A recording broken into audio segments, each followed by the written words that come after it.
May the words of my lips and the meditations of all our hearts be now and always acceptable in your sight, O Lord, our strength and our Redeemer. One of the reasons that I love this book is that it doesn't travel in a straight line.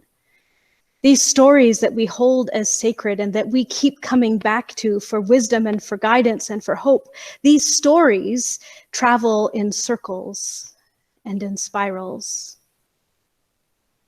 Who am I that you should send me? Moses asks.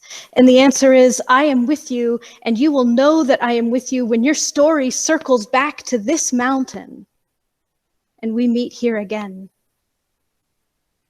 And Moses asks, who shall I say has sent me? And God, for the first time, gives God's name. I am who I am. Or, I have been who I have been. I create what I create, and I will be who I will be. The very name of the Divine One circling back on itself. And one beautiful thing about this circling is that wherever I am on my own journey and wherever you are on your own path, that there is a part of this story that is there, right where you are. Take off your shoes. Maybe if you're worshiping comfortably at home, you've already got them off. Good. Because where you are standing, God is with you. It is holy ground. And this week in the gospel reading, we circle back to another mountain and another declaration about the identity of the Divine One. You are the Messiah, the Son of the living God, Peter exclaimed a week ago for us and only minutes ago for those who are still in the story that we read today. And then Jesus begins to tell them what that means, that he is the Messiah, the Son of the living God. And he begins to tell them all the ways in which he is what he is, and all the ways in which he will be what he will be. He is, and he has, and he will walk in the way of love. And he is, and he has, and he will stand against the power of the oppressor. And the powers of this world will hate him for it. And the powers of this world, which are what they are, and will be what they will be, will kill him for it. Just as surely as Pharaoh killed innocent little baby boys because his enemy was growing more powerful than he.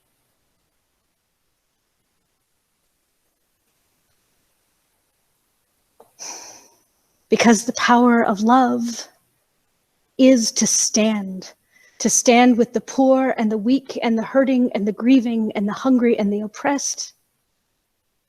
And the only power of the oppressor is to destroy.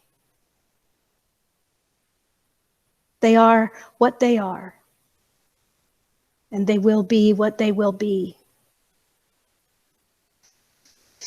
And Peter cries out, God forbid it, this must never happen to you. As if Jesus could be other than who he is. And as if Caiaphas and Pilate and Herod, as if Pharaoh, as if all the systems of power and control could be other than who they are. And what they are. And what they still are. But this is what it is. To be the Messiah, the Son of the living God, it means walking in the way of love and of creation and of abundant life. Even knowing what it is. And it means knowing that even when it seems that all has been lost, that it isn't, that love wins, that life wins, that hope wins the day. And there's something remarkable about the fact that after he tells his disciples, this is where my story is headed, they stay. They choose him. They still follow. And it is remarkable that we here and now can read these words and still follow. Even if we, just like they, are still not always sure of what it means for us to live in the way of love and to stand against the power of the oppressor. Even if we still, just like they were, are not always keen to lose our life for his sake in order to find it.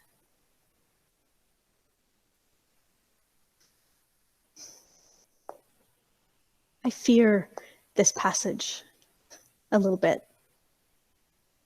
Partly because not partly, I fear it because it is powerful. And it is true. And it is very close to the beating heart of the gospel. In fact, this is the very center of Matthew's story. Everything turns on this central pin of Peter's declaration that Jesus is the Messiah and Jesus' declaration of who and what Messiah is and will be. But I fear the power of this statement. For those who want to save their life will lose it, and those who lose their life for my sake will find it. I fear the way that can be and has been abused. How those in power have corrupted the very word of God in order to manipulate someone else into laying down their life. Because Lord knows there can be profit in that. How in the hands of the oppressor, this becomes you forfeit your life so that I can gain the whole world.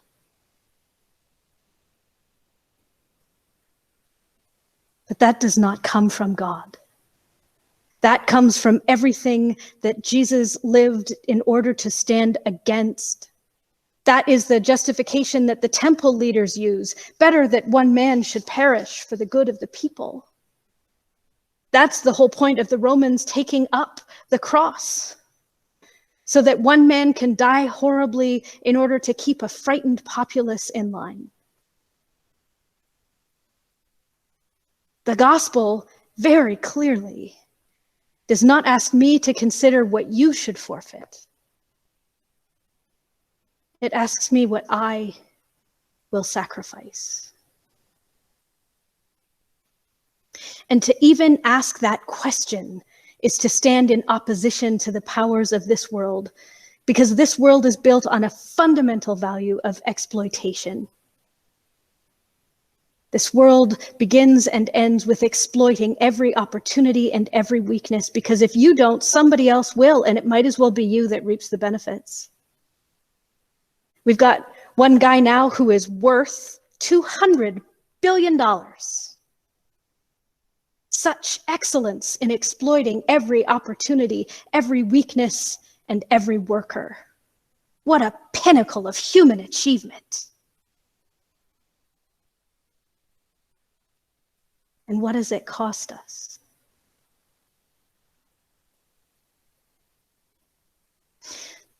And I keep circling back to Paul, which is unusual for me, but as we keep hearing, these are unprecedented times. Paul, who arrived on the scene after the price had already been paid. Paul, who had never walked with Jesus and never talked with him. Paul, who did not weep when he died and who set out to bury the story of his resurrection. Paul, who nevertheless came to embrace the way of Jesus and who wrote to new Christian communities and invited them to embrace a whole new way of living with one another. Let love be genuine. hate what is evil, hold fast to what is good, love one another with mutual affection, outdo one another in showing honor. Do not lag in zeal, be ardent in spirit, serve the Lord, rejoice in hope, be patient in suffering, persevere in prayer. Contribute to the needs of the saints, extend hospitality to strangers. Love and goodness and mutual affection and zeal and rejoicing and hope and patience and prayer and generosity and hospitality. What a way to live, right?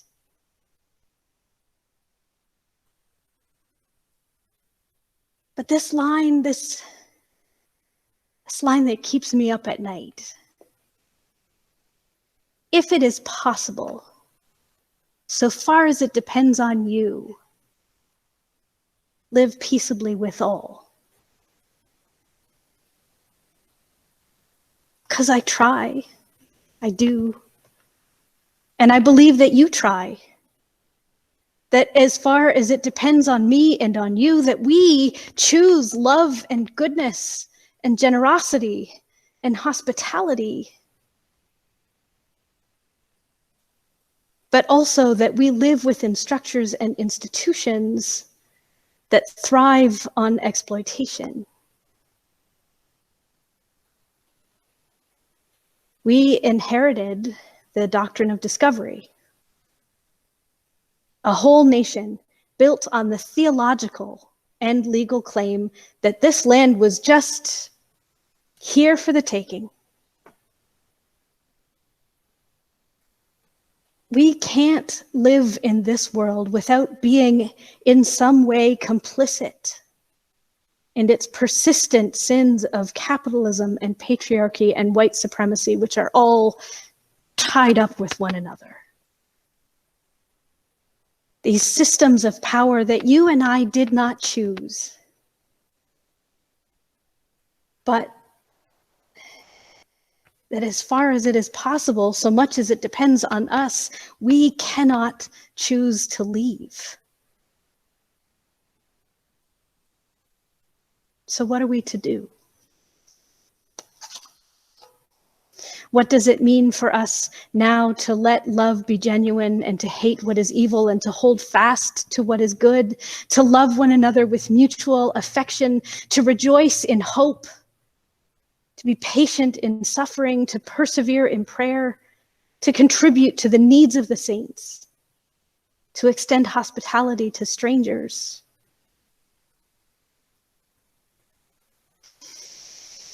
I mean, I wish I knew. But I do know that it has a lot to do with Black Lives Mattering. And I know that it has a lot to do with Indigenous sovereignty. And I know that it has something to do with eliminating both obscene wealth and obscene poverty. And I know that it has something to do with my losing my place in this world. Maybe even my life as I know it.